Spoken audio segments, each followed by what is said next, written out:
ચાલુ વરસાદે emergency phone આવવાથી તાત્કાલિક રાશન કીટની જરૂરી સામાન આપવા આવ્યા છીએ। મિત્રો, તમે આ જોઈ રહ્યા છો, હાલ આ રસ્તા પર ચાલવું મને આટલું કઠિન લાગે છે, તો અહીં રહેતા ભીમાભાઈ, સુખાભાઈ અને એમનું ફેમિલી કે જેઓ બંને ભાઈઓ મંદબુદ્ધિના છે, આ બાળકો અને એનું ફેમિલી આ રસ્તા પર કેમ સર્વાઈવ કરતું।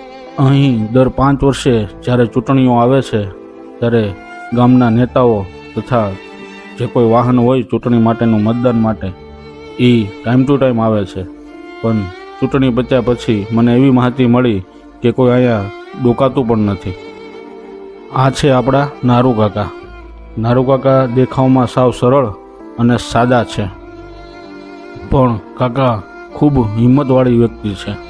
તેમને 2 સંતાન રૂપી ભીખાભાઈ અને સુખાભાઈ ભગવાને આપ્યા, પણ ઈશ્વરે બંને ભાઈઓને થોડા શારીરિક અસ્વસ્થ બનાવ્યા છે।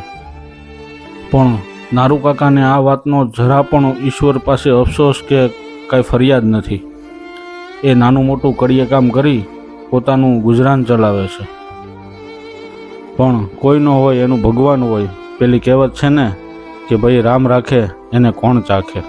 હમણાંથી વરસાદના કારણે કાકાનું કામ ઘણા સમયથી બંધ હોવાથી અંદર મૂંઝાતા હતા, પણ એક મારે ફોન આવતા કાકા પાસે અમે ઇમરજન્સીમાં ચાલુ વરસાદે પહોંચી અને અમારાથી બનતી સેવા આપી છે।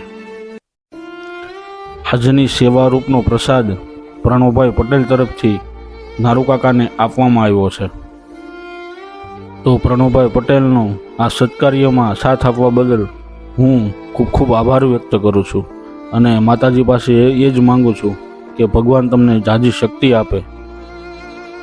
આ રીલ્સ અમે કોઈ દેખાડા માટે કે કોઈ વાહવાહી માટે નથી ઉતારતા, પણ આ રીલ્સ વાયરલ થઈને કોઈક એવા સેવાભાવી લોકો સાથે પહોંચી જાય અને અમારી પાસે ઘણા એવા ઘર છે કે જેને ખરેખર જરૂરિયાત છે, તો આ રીલ્સ અમે એ માટે ઉતારીએ છીએ કે વાયરલ થઈને કોઈક એવા સેવાભાવી લોકો પાસે પહોંચે અને લોકો આગળ આવીને મદદ કરે।